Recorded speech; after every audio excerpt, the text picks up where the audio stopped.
नमस्कार, मैं हूं बालकृष्ण खरेजा। आप देख रहे हैं डेली लाइव। आइए शुरुआत करते हैं आज के मुख्य समाचारों से। अमरपुरा खेड़ी में युवक की हत्या कर गुपचुप अंतिम संस्कार करने का आरोप, परिजनों ने 2 लोगों पर जताया हत्या करने का शक। संगरिया पुलिस ने अंतर्राज्यीय गिरोह के 3 सदस्यों को किया गिरफ्तार। आरोपियों ने जिले में 7 वारदातों को अंजाम देने की बात कबूली।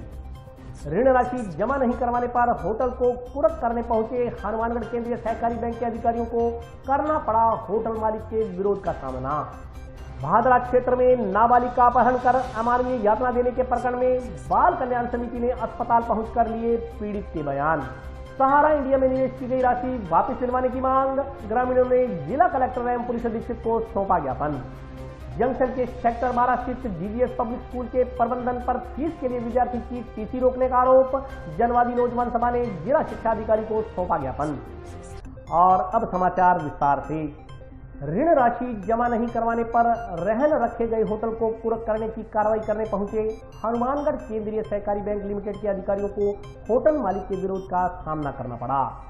ऋण राशि जमा नहीं करवाने पर रहन रखे गए होटल को कुर्क करने की कार्रवाई करने पहुंचे हनुमानगढ़ केंद्रीय सहकारी बैंक लिमिटेड के अधिकारियों को होटल मालिक के विरोध का सामना करना पड़ा। करीब 8 साल पहले लिए गए 17.5 लाख रुपए के ऋण के पेटे होटल मालिक की ओर से जंक्शन में सब्जी मंडी के सामने लालाजी बालाजी मार्केट स्थित अपने होटल की जगह को रहन रखा था। जानकारी के अनुसार जंक्शन के वार्ड नंबर 43 सुरेशिया निवासी डालचंद, सेवाराम, लक्ष्मण दास, छगनलाल व कन्हैया लाल की ओर से 28 जून सन 2013 को हनुमानगढ़ केंद्रीय सहकारी बैंक लिमिटेड की जंक्शन शाखा से 17,50,000 रुपए का ऋण प्राप्त किया गया था। उक्त ऋण पेटे संगरिया रोड स्थित सूरज होटल की संपत्ति को बैंक के पक्ष में रहन करवाया गया था। उक्त ऋण 30 जून 2017 के पश्चात एनपीए हो गया। इसकी वसूली के लिए बैंक की ओर से राजस्थान सहकार सोसाइटी अधिनियम 2001 की धारा 99 के तहत 30 जनवरी 2020 को प्रथम नोटिस जारी किया गया। इस नोटिस के बाद भी वसूली जमा नहीं करवाने पर बैंक की ओर से 6 मार्च सन 2020 को आदेश जारी किया गया। उक्त आदेश के बाद भी वसूली जमा नहीं करने पर बैंक की ओर से राजस्थान सहकारी सोसाइटी अधिनियम की धारा 100 के तहत 15 अक्टूबर 2020 को कुर्की वारंट जारी किया गया। लेकिन इस कार्रवाई के बाद भी वसूली जमा नहीं करवाए जाने पर बैंक की ओर से 4 सितंबर 2021 को अंतिम समरण पत्र जारी कर कहा गया कि बैंक की ओर से ऋण पेटे रखी गई संपत्ति को कुर्क करने की कार्रवाई की जाएगी। डालचंद वगैरह को अंतिम मौका प्रदान करते हुए आदेश दिए गए कि वे 7 दिन में स्वीकृत ऋण एवं वर्तमान में बकाया ऋण ब्याज सहित चुकता नहीं करने की स्थिति में रहन रखी गई संपत्ति का कब्जा प्राप्त कर विक्रय कर कार्रवाई कर ऋण की वसूली की जाएगी। लेकिन वसूली जमा नहीं करवाए जाने पर गुरुवार को बैंक अधिकारी रहन रखी गई सूरज होटल की संपत्ति को कुर्क करने के लिए पहुंचे। मौके पर मौजूद होटल मालिक लालचंद वगैरह ने कुर्की की कार्रवाई का विरोध करते हुए मौके पर हंगामा कर दिया। होटल मालिक लालचंद का तर्क था कि उनकी ओर से समय समय पर ब्याज का भुगतान किया जा रहा है। अब तक 32 लाख रुपए ब्याज के रूप में भुगताए जा चुके हैं। इस साल मार्च माह में ही 8 लाख रुपए भरे थे। उसके बाद भी नोटिस जारी कर दिया गया और रहन रखी गई संपत्ति को कुर्क करने के लिए अधिकारी पहुँच गए। होटल मालिक के अनुसार नोटिस के बाद उन्होंने रुपए जमा करवाए थे तथा बैंक अधिकारियों ने कहा था कि 2.5 लाख रुपए जमा करवा दीजिए, नवीनीकरण कर दिया जाएगा। होटल मालिक के अनुसार 2.5 लाख रुपए जमा करवाने के बाद भी बैंक द्वारा नवीनीकरण नहीं किया गया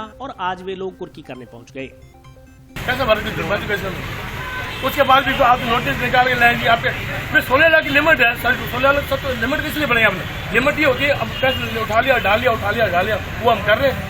लिमिट का मतलब क्या हुआ? नोटिस उसको बाद फिर पैसे बुलाए, फिर उन्होंने कहा आपका नवीनीकरण कर देंगे, आप हमें पैसा दे दो, डायलॉग भर दो, उसके बाद आपको नवीनीकरण में डाल देते हैं। जो आपका पैसे लगा ना चार्ज जो लगा उसमें हम डाल देंगे। उसमें क्या जी 17 लोन है, 17 लाख की लिमिट है, उसमें हमने 32 लाख में भर चुके हैं। 40 लो हमारे को, उसके बाद आपको ना हम नवीनीकरण डाल देंगे। नाम ले नवीनीकरण रहेगा, नवीनीकरण ले लेंगे आप, नवीनीकरण डाल देंगे आपके रिश्वत का मालूम नहीं हो तो बात करेंगे। देखते वो नवीनीकरण डालेगा हमारे को, आपको नवीनीकरण से डाल दिए भी आप लोग आपको नवीनीकरण कर देंगे। आप इतने पैसे भर डाल देंगे। तो जो सच्चा हमारे बोल ही रहे हमारे बोल रहे भरे हुए खुद बोलेगा आप शहर में निकाला मैं कितने अभी चौथे महीने में भरे हुए हमने 7 लाख चौथे महीने भर गए हैं। 7 लाख चौथे महीने भरे हुए।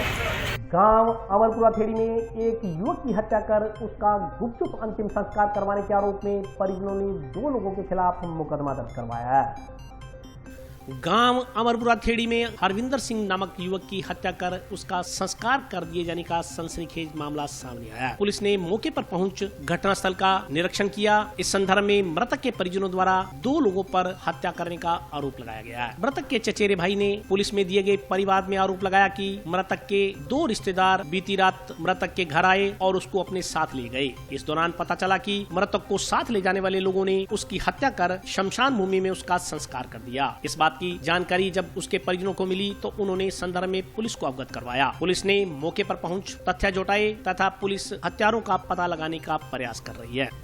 हाँ जी, हरविंदर सिंह जी मेरे चाचे का लड़का सीगा। ਉਹ ਜੀ ਉਹਦੇ ਮਾਮਾ ਜੀ ਆਏ ਸੀਗੇ ਲੈਣ ਵਾਸਤੇ, ਉਹਨਾਂ ਨੂੰ ਲੈ ਕੇ ਰਾਤ ਨੂੰ ਉੱਥੇ ਗਏ ਸੀਗੇ ਅਮਰਪੁਰ ਖੇੜੀ ਪਿੰਡ, ਤੇ ਰਾਤੋਂ ਰਾਤ ਉਹਨਾਂ ਨੇ ਉਹਦਾ ਕਤਲ ਕਰਕੇ ਤੇ ਰਾਤੋਂ ਰਾਤ ਹੀ ਸ਼ਮਸ਼ਾਨ ਦੇ ਵਿੱਚ ਸੰਸਕਾਰ ਕਰ ਦਿੱਤਾ। ਸਾਨੂੰ ਇਤਲਾ ਹੋਈ ਸਵੇਰ ਮਾਰਨਿੰਗ 'ਚ ਜੋ ਇਤਲਾ ਹੋਈ ਅਸੀਂ ਪਹੁੰਚੇ ਹਾਂ, ਉਦੋਂ ਤੱਕ सब कुछ खत्म हो चुका सीगा। कुछ पता ही नहीं जहे तो रंजिश वगैरह का तो कुछ पता नहीं सीगा। जो सीगा लै गए सी उन्होंने शाम ਨੂੰ इतों लैन वाले जी, एक तो उन्होंने मामा सीगा, एक शायद मासड़ सीगा जी। एप्लीकेशन दी है, जो होया सानू न्याय मिलना चाहिए। उन्होंने जो भी किया धक्का किया गया जी, सानू इंसाफ मिलना चाहिए जी, सज़ा होनी चाहिए दोषियों को। पुलिस बिल्कुल कार्रवाई करके ही है। 2 ਗੱਡੀਆਂ गई सी आपदा मौका वारदात देख के कांड दे विच जी मैनूं लगदा परसनली भी 8 ਤੋਂ 10 ਬੰਦੇ ਲੱਗ ਰਹੇ इनवॉल्व हैगे। घर दे सारे टोटल मैंबर इनवॉल्व है इहदे विच। हाँ जी, सारे फरार दसे जा रहे हैं, कोई मिल नहीं रहा है। तो मासड़ मासी और जिहड़े मासड़ जी, आज सुबह 11-12 बजे हमें सूचना मिली कि अमरपुरा थेड़ी गांव में हरविंदर सिंह नाम के लड़के का मर्डर हो गया है और उसकी लाश का अंतिम संस्कार कर दिया गया है। जिस पर हम मौका पर पहुंचे। मौका पर पहुंच के हमने मोबाइल FSL को कॉल किया। मोबाइल FSL द्वारा घटनास्थल की जाँच की, हमारे द्वारा भी घटनास्थल की जाँच की गई और शमशान घाट पर जाकर हमने वहाँ पर जो जहाँ जिस स्थान पे दाग दिया गया है वहाँ से भी कुछ सबूत है वो इकट्ठा किए। रंजिश इसकी मामा की लड़की है, वो कई दिनों से घर से गायब है, वो भागी हुई थी और हो सकता है इसकी कोई जानकारी में हो, वजह से लगता है कि उसके साथ कुछ घटना घटित हुई है। फिलहाल कोई गिरफ्तारी नहीं। हमारे द्वारा प्रयास किए जा रहे हैं, द्वारा एप्लीकेशन दी गई है, दर्ज करके कार्रवाई की जाएगी। भादरा थाना क्षेत्र में एक नाबालिग अपहरण कर अमानवीय यातनाएं देने के मामले को लेकर बाल कल्याण समिति सदस्य तथा पुलिस अधिकारी आज टाउन स्थित राजकीय जिला चिकित्सालय पहुंचे तथा भर्ती बालक व चिकित्सकों से बातचीत की। भादरा थाना क्षेत्र में 15 वर्षीय बालक का अपहरण कर अमानवीय यातनाएं देने के मामले को लेकर बाल कल्याण समिति की टीम टाउन स्थित MGM राजकीय जिला चिकित्सालय पहुंची तथा भर्ती बालक व डॉक्टर से बात की। इसके अलावा अतिरिक्त पुलिस अधीक्षक जसाराम बोस ने भी अस्पताल पहुंच बालक के बयान दर्ज किए। बाल कल्याण समिति की टीम व पुलिस ने परिजनों को इस मामले में आरोपियों के खिलाफ शीघ्र कार्रवाई करने का आश्वासन दिया। इस मौके पर बाल कल्याण समिति अध्यक्ष जितेंद्र गोयल ने कहा कि यह मामला समिति के संज्ञान में है, इसमें कहीं भी कोई कोताही नहीं बरती जाएगी। जो दोषी है उनके खिलाफ कार्रवाई की जाएगी। फिलहाल बच्चे की हालत में सुधार है। उन्होंने बताया कि इस मामले में पुलिस पर पक्षपात करने का आरोप लगा था। इस संदर्भ में उन्होंने जिला पुलिस अधीक्षक से बात की। SP ने मामले की गंभीरता से लेते हुए अतिरिक्त पुलिस अधीक्षक को जिला अस्पताल भेजा है। मामले की गहनता से जांच की जा रही है। बाल कल्याण समिति के साथ पुलिस पूरी पारदर्शिता से काम कर रही है। पीड़ित बालक व उसके परिजनों को न्याय दिलाया जाएगा। उम्मीद है कि शाम तक पुलिस आरोपियों को राउंड अप कर लेगी। इस दौरान बाल कल्याण समिति सदस्य अनुराधा सहारन, एडवोकेट विजय सिंह चौहान व प्रेमचंद शर्मा भी मौजूद रहे। बाल कल्याण समिति को सूचना मिली थी कि 15 वर्षीय बच्चे के साथ अमानवीय व्यवहार हुआ है, उसके साथ बातचीत हुई है। कुछ लोगों ने उसको किडनैप करके अन्य तंत्रजाति उसके साथ काफी मार की। उस मामले को लेके बाल कल्याण समिति का मामला संज्ञान में आया। उसको लेके आज हमारे बाल कल्याण समिति की पूरी टीम, सदस्य अनुराधा जी, सदस्य प्रेमचंद जी शर्मा, सदस्य एडवोकेट विजय सिंह चौहान, हम यहाँ पहुँचे। इस संबंध में हमारी कल भी शाम को SP महोदया से भी बात हुई थी, तो SP मैडम ने आज एडिशनल SP जसाराम बोस को भी भेजा, जो मौके पे मौजूद है राजकीय अस्पताल में। उस बच्चे का स्टेटमेंट लिया है और मैं ये समझ रहा हूँ कि ये बाल कल्याण समिति के संज्ञान में है मामला। कहीं भी कोई कोताही नहीं बरती जाएगी। जो दोषी है उनके खिलाफ कार्रवाई होगी और इलाज बच्चे का चल रहा है और बच्चे का स्वास्थ्य ठीक है, तो कहीं भी कोई कोताही नहीं बरती जाएगी पुलिस की तरफ से और बाल कल्याण समिति की तरफ से। मामले को लगातार है। ये आरोप लगा था स्थानीय पुलिस पे पक्षपात का, लेकिन इसको लेके मैम से पट्टी जी जैन जो SP महोदया उनसे बात हुई थी हमारी, तो उन्होंने इस मामले को सीरियसली लेते हुए अभी 1 घंटे पहले यहाँ पे एडिशनल SP जसाराम बोस को भेजा है। 10 जाँच हो रही है, कहीं भी कोई कोताही नहीं बरती जाएगी। पुलिस भी अपना पूरा पारदर्शी से काम कर रही है और बाल कल्याण समिति को देख रही है। कहीं भी हमारी पूरी टीम हमेशा बच्चों के भविष्य को लेकर तत्पर रहती है और हम इस बच्चे को न्याय दिलाएंगे। कल उस टाइम मामला था तो FIR दर्ज हो गई थी, लेकिन उस टाइम बच्चे का बयान देने की पोजीशन में नहीं बता रहे थे, वहाँ पे एडमिट था।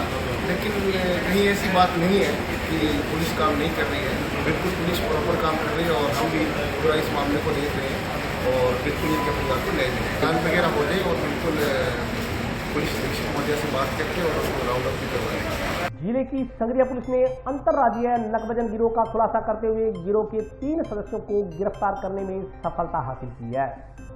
जिले की संगरिया पुलिस ने अंतर्राज्यीय नकबजन गिरोह का खुलासा करते हुए गिरोह के 3 सदस्यों को गिरफ्तार करने में सफलता हासिल की है। पुलिस ने इन तीनों को साइबर सेल की मदद से बीती रात धर दबोचा। आरोपियों ने प्रारंभिक पूछताछ में गोदामों से अनाज चोरी की। संगरिया में 3 जबकि हनुमानगढ़ जिले में कुल 7 वारदातें करना स्वीकार किया। हरियाणा राज्य में भी कुल 18 वारदातें अंजाम देने की बात सामने आई है। ये गिरोह में शामिल 4 अन्य सदस्यों के सहयोग से वारदातों को अंजाम दिया करते थे। संगरिया पुलिस थाना प्रभारी विजय कुमार मीणा ने बताया कि पंजाब, हरियाणा व राजस्थान के हनुमानगढ़ व श्रीगंगानगर जिलों का क्षेत्र कृषि उत्पादन का अग्रणी क्षेत्र है। यहाँ पर व्यापारी वर्ग गोदामों में अनाज संग्रहण करते हैं। ऐसे क्षेत्रों में अनाज चोरी की अंतर्राज्यीय गैंग सक्रिय होकर गोदामों में अनाज चोरी की वारदातें कर रहे थे। इस गैंग की ओर से संगरिया सहित नूर, भादरा, रावसर, सूरतगढ़, श्रीगंगानगर, चोटाला, डबवाली, सिरसा, फतेहाबाद इलाकों में गोदामों में अनाज चोरी की वारदातों को अंजाम दिया जा रहा था। संगरिया पुलिस थाना इलाके में 15 जून की रात्रि को रिको एरिया रतनपुरा के गोदाम से सरसों चोरी की वारदात, 21 जुलाई की रात्रि को रोही रतनपुरा में बने गोदाम से चने चोरी, अगस्त में रिको एरिया में गोदाम से ग्वार चोरी की वारदात हुई। इन नकबजनी की वारदातों को ट्रेस आउट करने व आरोपियों की धरपकड़ के लिए विशेष टीम का गठन किया गया।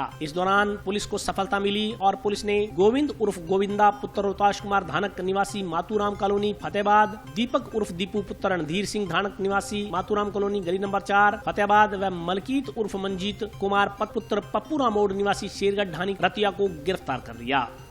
अंतर्राज्यीय नकबजन गिरोह के 3 मुलजिमों को संगरिया थाना पुलिस ने गत रात्रि में गिरफ्तार किया है। पंजाब, हरियाणा और राजस्थान के हनुमान कृषि का उत्पादन में अग्रणी क्षेत्र है। यहाँ के व्यापारी गोदामों में अनाज का संग्रहण करते हैं और ये जो अनाज चोरी की अंतर्राज्यीय गैंग है, ये रेकी करके और गोदामों से अनाज की चोरी करते हैं। संगरिया सहित नौहर, भादरा, रावतसर, सूरतगढ़, गंगानगर, चोटाला, डबवाली, सिरसा, फतेहाबाद आदि इलाकों में भी इन्होंने अनाज चोरी की वारदातों को अंजाम दिया। संगरिया थाना क्षेत्र में 15 जून 2021 की रात्रि में रिको एरिया रतनपुरा में गोदाम से सरसों की चोरी, 21 जुलाई 2021 की रात्रि में रतनपुरा में गोदाम से चने चोरी की और अगस्त 2 से 5 अगस्त 21 की रात्रि में रिको एरिया के गोदाम से जो ग्वार चोरी की वारदात को भी अंजाम दिया गया था। इन तीनों वारदातों को खोलने के लिए जिला पुलिस अधीक्षक महोदय रिकी जैन जी के नेतृत्व में उनके निर्देशानुसार SHO संगरिया श्री विजय कुमार जी मीणा और इनकी टीम को साइबर सेल के सहयोग से इन वारदातों को खोलने के लिए लगाया गया, जिन्होंने पूरी मेहनत और लगन से प्रयास करके और इस अंतर्राज्यीय नकबजन गिरोह के 3 मुलजिम कल रात्रि में गिरफ्तार किए हैं, जिनमें एक मुलजिम गोविंद उर्फ गोविंदा, दूसरा दीपक उर्फ दीपू व मंजीत कुमार उर्फ मलकीत को गिरफ्तार किया है। इन मुलजिमों ने अपनी पूछताछ के दौरान रावतसर, नौहर और भादरा, सूरतगढ़ के भी गोदामों से चोरी की वारदातें करना स्वीकार किया है। इसके अलावा गंगानगर और हरियाणा में भी नकबजनी की वारदातें करना स्वीकार किया। अब तक इन मुलजिमान ने कुल 18 वारदातें करना कबूल किया है और इन वारदातों में अपने साथ सुनील उर्फ काला, सुरजीत कुमार, मलकीत उर्फ मोमी व राहुल को भी शामिल होना बताया है। मुलजिमान से गहनता से अनुसंधान जारी है। चोरी की वारदातों में प्रयुक्त वाहन कैंटर, कार, मोटरसाइकिल आदि उपयोग में लेना बताया है। जिनकी भी बरामदगी और जब्ती के प्रयास जारी है। मुलजिमान के आपराधिक रिकॉर्ड को भी मंगवाया जा रहा है संबंधित थानों से। इन वारदातों को खोलने में थानाधिकारी श्री विजय कुमार, उनके साथ Devendra, ASI Baltej Singh head constable, Kailash head constable, Avinash, Vijay, Harish और राजेंद्र कांस्टेबल, रामधन, युधिष्ठर के अलावा रिचपाल सिंह और करमजीत की भी भूमिका रही है। विशेष भूमिका थानाधिकारी के अलावा हरीश, राजेंद्र कांस्टेबल, रिचपाल और करमजीत की रही है। सहारा इंडिया में निवेश की गई राशि वापस दिलवाने की मांग को लेकर ग्रामीणों ने जिला कलेक्टर एवं पुलिस अधीक्षक को ज्ञापन सौंपा।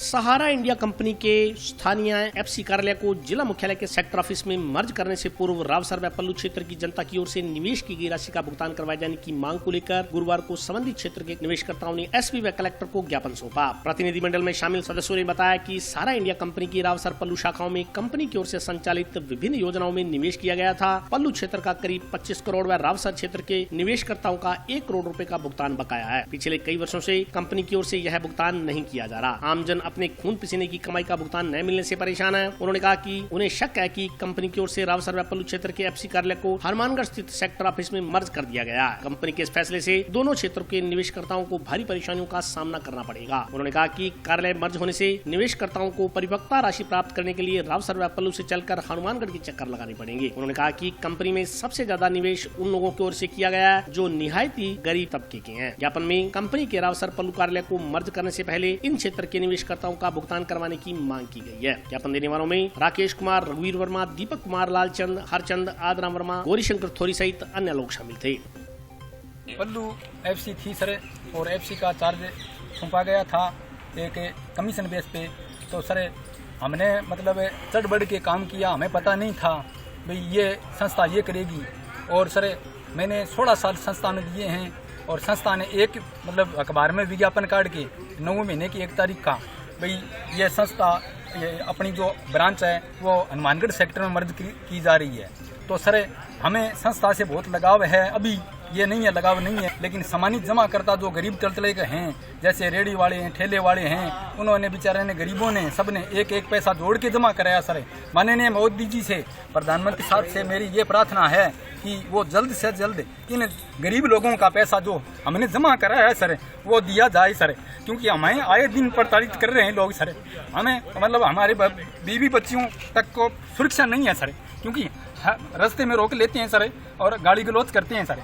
तो हमें मतलब मोदी जी से ये प्रार्थना करते हैं कि जो गरीब तबके का पैसा हमारे द्वारा संस्था में जमा कराया गया है वो मोदी जी दिलवाए जाए। अन्यथा अगर आप नहीं सोचेंगे सर तो ये जनता मर जाएगी, मरने के बाद क्या सोचेंगे सर। जो सहारा इंडिया का जो मामला चल रहा है, जो पूरे देश के अंदर जो सहारा के द्वारा जो एफडीआं कराई गई, जो बहुत छोटे गरीब जो कमज़ोर तबके के जो रोज़मर्रा की ज़िंदगी चलाने वाले जो लोग थे, जो रेडी ठेले वाला व्यक्ति था, वो 100-150 रुपए अपने बच्चों के पेट काट करके बचा करके और उन्होंने एफडी कराई। उन्होंने सोचा कि मैं मेरी बेटी की, किसी ने कहा शादी करूँगा, किसी ने कहा मेरा बेटा जब कोई ग्रेजुएशन करने के बाद तैयारी करेगा तो उनके लिए काम आएगा ज़िंदगी चलाने के लिए। हुआ ये कि वास्तव में जिस तरह से पिछले सालों में आप देख रहे हो, अभी जो कंपनी का जो मेन प्रोग्राम चल रहा है, वो प्रोग्राम ये चल रहा है कि जो छोटे छोटे ऑफिस थे, जो कार्यकर्ता थे इनके सारा के,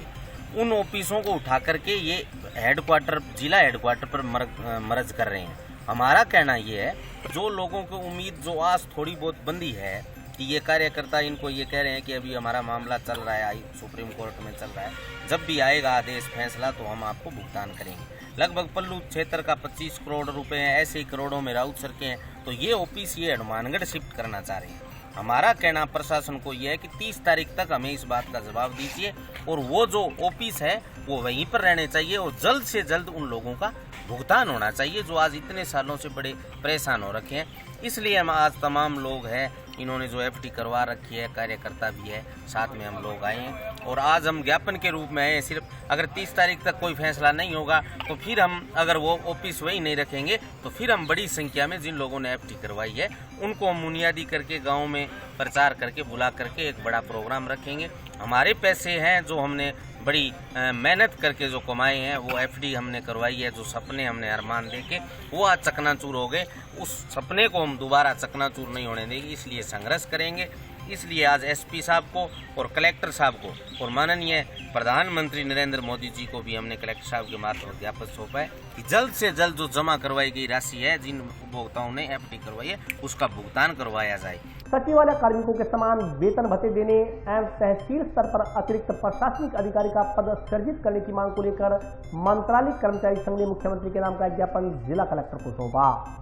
सचिवालय कार्मिकों के समान वेतन भत्ते देने एवं तहसील स्तर पर अतिरिक्त प्रशासनिक अधिकारी का पद सृजित करने सहित 30 सूत्री मांगों के संदर्भ में राजस्थान राजस्व मंत्रालय कर्मचारी संघ ने गुरुवार को मुख्यमंत्री के नाम का ज्ञापन जिला कलेक्टर को सौंपा। ज्ञापन में कहा गया है कि राजस्व विभाग के अधीन जिला कलेक्टर कार्यालय, संभागीय कार्यालय, उपनिवेशन विभाग बीकानेर, भू प्रबंधक विभाग एवं राजस्व मंडल राजस्थान अजमेर में कार्यरत अतिरिक्त प्रशासनिक अधिकारी से उनके कुल स्वीकृत पदों के 25% पदों की संख्या के बराबर तहसीलदार सेवा में पदोन्नति के माध्यम से नियुक्ति का प्रावधान है। वर्तमान में तहसीलदार सेवा के पद तथा उक्त राजस्व विभाग कार्यालयों में अतिरिक्त प्रशासनिक अधिकारी के पद दोनों की ही पदों में वृद्धि हो जाने के कारण प्रतिशत कोटे का बढ़ाकर 50% किया जाए। इसके अलावा ज्ञापन में राजस्व मंत्रालय कर्मचारियों को सचिवालय कार्मिकों के समान वेतन भत्ते एवं पदोन्नति का लाभ देने, तहसील स्तर पर अतिरिक्त प्रशासनिक अधिकारी का पद सृजित करने, तहसीलदार के रिक्त पद का कार्यभार भू अभिलेख निरीक्षक की जगह अतिरिक्त प्रशासनिक अधिकारी को देने, लिपिक की सीधी भर्ती में राजस्व विभाग के कर्मचारियों को वर्तमान में सचिवालय में मिल रहे कोटे के समान कोटा निर्धारित करने, राजस्व मंत्रालय कर्मचारियों की भर्ती योग्यता बढ़ाकर स्नातक करने, राजस्व विभाग में शीघ्र चतुर्श्रेणी कर्मचारी की भर्ती करने आदि की मांग की गई है।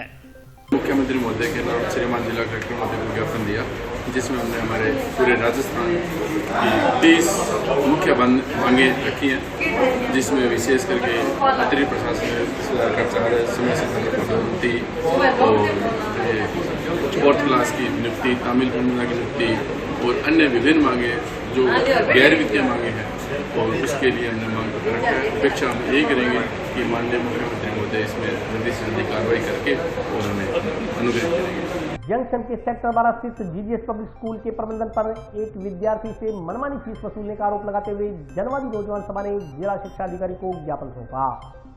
प्राइवेट दुकानें बंद करो, बंद करो, बंद करो। इंकलाब जिंदाबाद, जिंदाबाद, जिंदाबाद। शिक्षा विभाग होश में आओ, होश में आओ, होश में।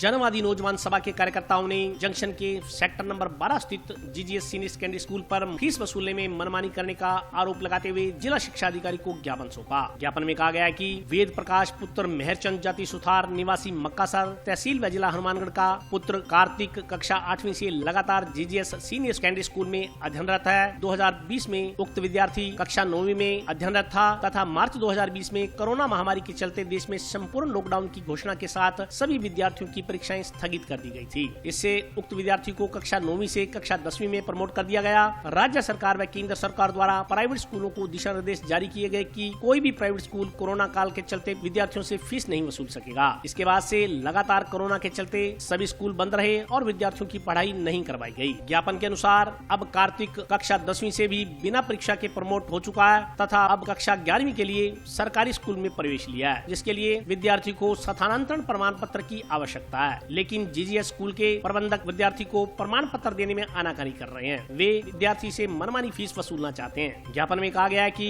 उक्त विद्यार्थी द्वारा कक्षा 9वीं व 10वीं की पढ़ाई हेतु प्रधानाचार्य व व्यवस्थापक को फीस की मांग करने पर समय समय पर फीस जमा करवाई जाती भी रही है, लेकिन व्यवस्थापक द्वारा जमा करवाई गई फीस की कोई रसीद नहीं दी गई। अब विद्यार्थी को धमकाया जा रहा है कि फीस लेकर आओ, अन्यथा उसे प्रमाण पत्र नहीं दिया जाएगा, जिससे उसका 1 साल खराब हो जाएगा। ज्ञापन में चेतावनी दी गई है कि विद्यालय संचालकों द्वारा मानसिक रूप से प्रताड़ित किया जा रहा है। यदि इससे प्रताड़ित होकर विद्यार्थी की मानसिक स्थिति पर कोई बुरा प्रभाव पड़ा तो इसकी जिम्मेदारी जीजीएस स्कूल के प्रशासन की होगी। ज्ञापन में टीसी नहीं दिए जाने पर जनवादी नौजवान सभा द्वारा आंदोलन करने की चेतावनी दी गई है। आज हम जिला शिक्षा अधिकारी को मिले हैं, हमने ज्ञापन दिया है। जैसा कि प्राइवेट स्कूलों की गुंडागर्दी लगातार जारी है, जैसे कि लोगों की टीसी नहीं दी जा रही है, बच्चों को मानसिक रूप से परेशान किया जा रहा है। भाई हम लोग आपकी टीसी नहीं देंगे, 1 साल खराब करेंगे।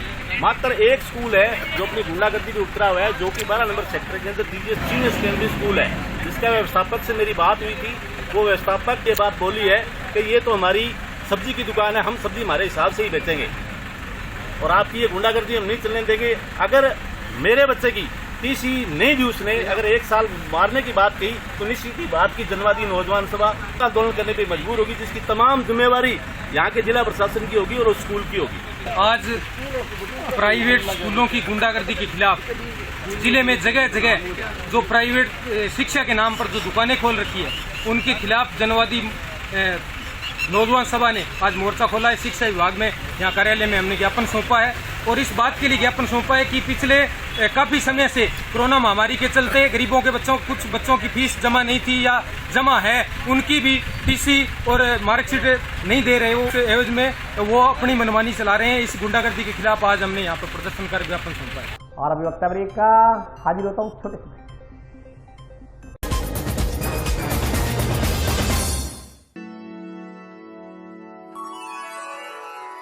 यूं तो कई बार मुझे हंसते देखा है,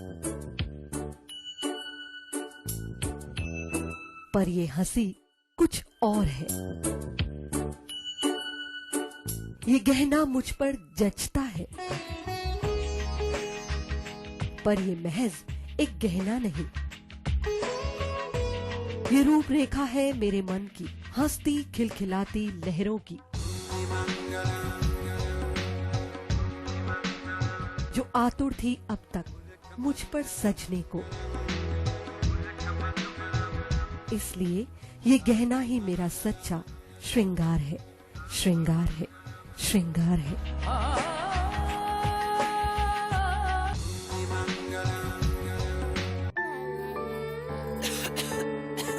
दीदी ये देखो,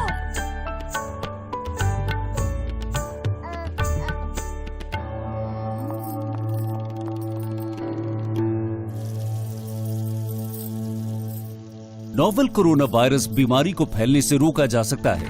खांसी और छींक के बाद और बच्चे को छूने से पहले अपने हाथों को साबुन से धोकर इसे फैलने से रोक सकते हैं।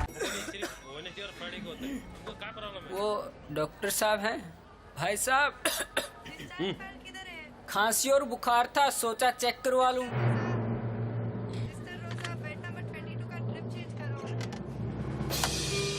नोवेल कोरोना वायरस बीमारी को फैलने से रोका जा सकता है। बुखार के साथ खांसी और छींक होने पर तुरंत नजदीकी हेल्थ क्लिनिक या केंद्र जाएं। ब्रेक के बाद स्वागत है। आइए नजर डालते हैं अगले समाचारों पर। टाउन में कोहला नहर के नजदीक विद्युत ट्रांसफार्मर की झूलती तारें मवेशियों के लिए खतरे का सबब बनी हुई हैं। झूलती तारों से प्रभावित हो रहे करंट से कई दुर्घटनाएं हो चुकी हैं। टाउन में कोहला नहर के नजदीक एक विद्युत ट्रांसफार्मर की झूलती तारें मवेशियों तथा इंसानों के लिए खतरे का सबब बनी हुई है। ग्रामीणों ने बताया कि विद्युत ट्रांसफार्मर से लटक रही तारों की चपेट में आकर कई मवेशी अपनी जान गंवा चुके हैं। आज दोपहर भी करंट की चपेट में आने से एक सांड की जान चली गई। आसपास के ग्रामीणों ने बताया कि इस संदर्भ में विद्युत विभाग को कई बार अवगत करवाया जा चुका है, मगर विद्युत विभाग इसको कोई ध्यान नहीं दे रहा। ग्रामीणों ने ट्रांसफार्मर के चारों तरफ 4 दीवारी बनाए जाने की मांग की है ताकि आम जन को बिजली का करंट लगने का खतरा न रहे।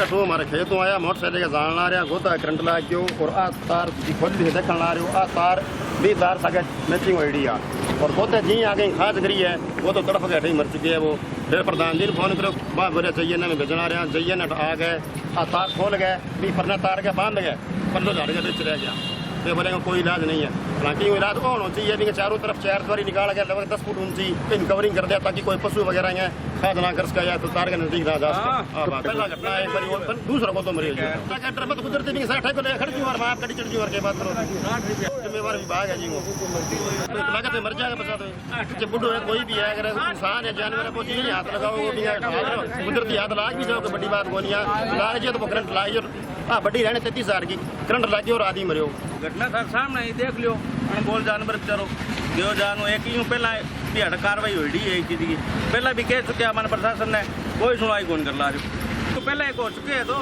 मतलब जी बाउंड्री बननी चाहिए जी कोई बच्चों है कोई भी है जी जमींदार कोई बहुत मोटा हो चुके जी 2 हादसा हो चुके हैं जी और तीसरा भी है बाउंड्री बननी चाहिए जी बाउंड्री बननी चाहिए पहला तो नहीं है जी अब आया तार को खोल के सेट कर गया जी कोई प्रशासन कोई बाउंड्री कर दिया जी जानवर ना आएंगे साकर से। टाउन स्थित वार्ड संख्या 34 एवं 35 में चल रहे अनैतिक कार्यों को बंद करवाने की मांग को लेकर नगर सुधार समिति की बैठक आयोजित हुई। बैठक में पुलिस पर उपेक्षित रवैया अपनाने का आरोप लगाते हुए पुलिस अधीक्षक के घेराव का निर्णय लिया गया। टाउन स्थित वार्ड नंबर 34 व 35 में चल रहे अनैतिक कार्यों को बंद करने की मांग को लेकर वार्डवासी लंबे समय से संघर्ष कर रहे हैं, मगर पुलिस उनकी कोई सुनवाई नहीं कर रही। इस संदर्भ में आज नगर सुधार समिति की बैठक आयोजित की गई। बैठक में वार्डवासियों ने आरोप लगाया कि वार्ड के सैकड़ों लोगों ने अनैतिक कार्यों को बंद करने की मांग को लेकर टाउन थाना का घेराव किया था। धरना प्रदर्शन के बाद टाउन थाना प्रभारी द्वारा इस संदर्भ में शीघ्र ही कार्रवाई कर वार्डवासियों को राहत प्रदान करने का आश्वासन दिया गया था, मगर इतना समय बीत जाने के बाद भी पुलिस द्वारा कोई कार्रवाई नहीं की गई। वार्डवासियों ने आरोप लगाया कि वार्ड में धड़ल्ले से खुलेआम अनैतिक कार्य हो रहे हैं, अपराधियों को पुलिस का कोई खौफ नहीं है। उन्होंने कहा कि वार्ड में शरीफ लोगों का जीना मुहाल हो गया है, खुले तौर पर वेश्यावृत्ति के अड्डे चल रहे हैं। इसके अलावा नशा तस्कर सारा दिन वार्ड में दंदनाते नशे की बिक्री कर रहे हैं, मगर उन्हें कोई रोकने वाला नहीं है। उन्होंने कहा कि जो व्यक्ति उन्हें रोकने का प्रयास करता है, नशे के तस्कर तथा अपराधी किस्म के लोग उससे झगड़े पर उतारू हो जाते हैं। वार्डवासियों ने चेतावनी दी कि यदि शीघ्र ही अनैतिक कार्यों को बंद नहीं करवाया गया तो वार्ड के लोग पुलिस अधीक्षक का घेराव करेंगे। नगर सुधार समिति की सारी मीटिंग इकट्ठी हो रखी है भाई, हमने घेराव किया था थाने का, अभी भी कोई कार्रवाई नहीं की गई और आगे हमने नियुक्ति की है कि भाई एसपी साहब का घेराव करेंगे। कार्रवाई नहीं कर रही, पुलिस आती है वैसे ही चली जाती है, यहाँ से मुड़कर बाद में आई नहीं कोई भी। पुलिस आई थी, कोई पकड़ रहा नहीं, किसी को वैसे ही चल रहा है काम यहाँ पर पहले जैसे ही। वेश्यावृत्ति तो थोड़ी मोटी बंद हुई है, पल्ली तरफ चल रही है अभी भी। काम तो बोला है बंद करना है, तो बंद ही नहीं कर रहे वो लोग। आज नगर सुधार समिति की बैठक बुलाई है। 7 दिन 8 दिन पहले हमने थाने का घेराव किया था और काफ़ी संख्या में माताएं बहनें भाई लोग गए थे। लोगों का बड़ा गुस्सा रोष था। सीआई साहब ने हमें आश्वासन दिया था कि 3-4 दिनों के अंदर ही आपको रिजल्ट मिल जाएगा। आज 7 दिन हो गए। जो मैन यहाँ 2 अड्डे पहले बंद हो चुके थे, जो 2 अड्डे सामने चलते हैं, उन पर और ज़्यादा भीड़ लगनी शुरू हो गई। लोग परेशान हैं, सामने कोई रोकने जाता तो उनको मारने पर उतार हो जाते हैं। पुलिस को परसों रात को ही फोन किया, पुलिस आई नहीं, पुलिस आती नहीं है। पुलिस आके गश्त करके अपना फॉर्मेलिटी करके चली जाती है। लोगों को अभी तक कोई संतोषजनक कोई बात मिली नहीं है पुलिस की तरफ से, कोई लीगल कार्रवाई अभी तक हुई नहीं है। इसलिए हम वार्ड वाइज वार्ड कमेटियां गठित करके और एसपी साहब का घेराव करेंगे। हमारा वर्चस्व है, लेकिन वर्चस्व तो ये है ना, कुछ हमारा है, जितना हमने कोशिश की है। ये जो थोड़ी बहुत शांति है, ये मोहल्ले के लोगों की प्रयास की वजह से है, न कि कोई पुलिस का प्रयास है। इसमें पुलिस का कोई योगदान नहीं है। पुलिस ने अभी तक कुछ नहीं किया है। पुलिस ने एक भी संदिग्ध आदमी को गिरफ्तार नहीं किया, एक भी नशे वाले को नहीं किया, एक भी वेश्या औरतों के ऊपर किसी पर रेड नहीं मारी अभी तक। हम नहीं कह सकते पैसे लेती है कि नहीं लेती है, लेकिन उनका कहना है कि हम पैसे देते हैं, हमारा कुछ नहीं बिगाड़ सकते। नगर परिषद द्वारा आज टाउन स्थित कन्या छात्रावास के मलबे की नीलामी की गई। मलबे की अंतिम बोली 5,72,000 रुपए में छूटी। नगर परिषद में आज छात्रावास भवन के मलबे की नीलामी की गई। इस संदर्भ में जानकारी देते हुए नगर परिषद के सहायक अभियंता वेदपाल सिंह गोदारा ने बताया कि टाउन में ट्रैफिक थाना के सामने स्थित कन्या छात्रावास भवन का मलबा लंबे समय से पड़ा था, जिसकी आज नीलामी की गई। उन्होंने बताया कि शहर के कई लोगों ने मलबे को लेकर बोली दी। मलबे की अंतिम बोली 5,72,000 रुपए में छूटी। बोली दाता को आवश्यक कार्रवाई के बाद मलबा उठाने की इजाजत दे दी गई।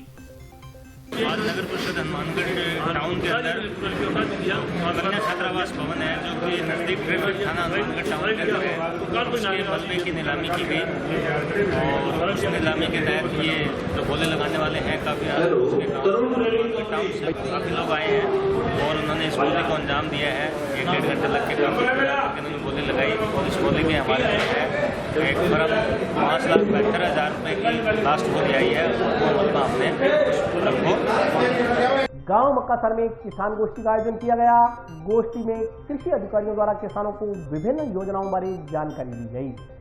ग्राम पंचायत मक्कासर में किसान गोष्ठी का आयोजन किया गया। गोष्ठी की अध्यक्षता सरपंच द्वारा की गई। बैठक में कृषि विभाग तथा जायका प्रोजेक्ट के अधिकारियों तथा फसल बीमा योजना से संबंधित अधिकारियों ने भाग लिया। बैठक में कृषि विभाग के अधिकारियों द्वारा सरकार की विभिन्न योजनाओं बारे जानकारी दी गई। अधिकारियों ने किसानों को जानकारी दी कि जिन किसानों की फसल खराब हुई है, यदि वे किसान मुआवजा लेना चाहते हैं तो उसके लिए वे आवेदन कर सकते हैं। इसके अलावा जायका प्रोजेक्ट के तहत डिग्गी अनुदान, फुहारा पद्धति तथा बूंद बूंद सिंचाई पद्धति के तहत जो भी अनुदान है, उसके संदर्भ में किसानों को विस्तार से जानकारी दी गई। कृषि अधिकारियों ने बताया कि जिन किसानों ने प्रधानमंत्री फसल बीमा योजना के तहत अपनी फसलों का बीमा करवाया था, उन पॉलिसीज का वितरण भी किया जा रहा है। केंद्र सरकार से बोला कि हमें लोन चाहिए नहरों का निर्माण कार्य करना, तो केंद्र सरकार ने फिर जायका सरकार, मतलब जापान की एजेंसी है, जायका का मतलब पूरा है Japan international cooperation agency.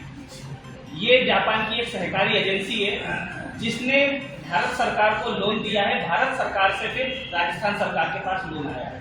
Loan की रकम 2800 करोड़ के लगभग है। 2800 करोड़ में पूरे राजस्थान क्षेत्र में जो नहरें पहले कच्ची थी उनकी मरम्मत करने के लिए, उनका निर्माण कार्य करने के लिए पैसे थे, और जहां डैम है, डैम की मरम्मत करने के लिए पैसे लिए थे। अब जायका सरकार ने जब अनुबंध किया तो आपको भी पता है, यदि आप किसी बैंक से लोन लेते हैं तो बैंक आपको लोन देता है, लेकिन आपको बैंक की शर्तें माननी पड़ती है कि भाई हम आपको पैसे दे रहे हैं तो आपको हमारी शर्तों के हिसाब से काम करना होगा। तो जायका सरकार की शर्त ये थी कि आप कम इंटरेस्ट पे हम पैसा आपको देंगे, लेकिन आप जिन किसानों के लिए ये बात कर रहे हो, नहरों का निर्माण कार्य होगा, टेल पे पानी बहुत जल्दी पहुंच जाएगा, पानी की क्षति नहीं होगी, ये काम यदि आप करते हो तो आपको साथ में इसमें किसानों की आजीविका भी सुधारनी पड़ेगी। आज ग्राम पंचायत मक्कासर में सरपंच अध्यक्षता में किसान गोष्ठी का आयोजन किया गया, जिसके अंदर कृषि विभाग, जायका प्रोजेक्ट के अधिकारीगण, बायर कंपनी प्रतिनिधि, फसल बीमा योजना के प्रतिनिधि उपस्थित हैं। कृषि विभाग द्वारा कृषि विभाग की विभिन्न योजनाएं, अनुदान और प्रधानमंत्री फसल बीमा योजना के तहत जो फसल खराबा हुआ है उसके आवेदन आज लिए जा रहे हैं। और जायका प्रोजेक्ट के तहत डिग्गी, ड्रिप, पाइपलाइन, फुहारा इत्यादि पे जो भी अनुदान है उसके बारे में किसानों को जानकारी दी जा रही है। साथ ही प्रधानमंत्री फसल बीमा योजना के तहत जिन कृषकों ने अपने फसलों का बीमा करवाया था उनकी पॉलिसी का वितरण भी किया जा रहा है। तो आज के लिए बस इतना ही। कल फिर हाजिर होता हूँ नए समाचारों के साथ। तब तक के लिए नमस्कार।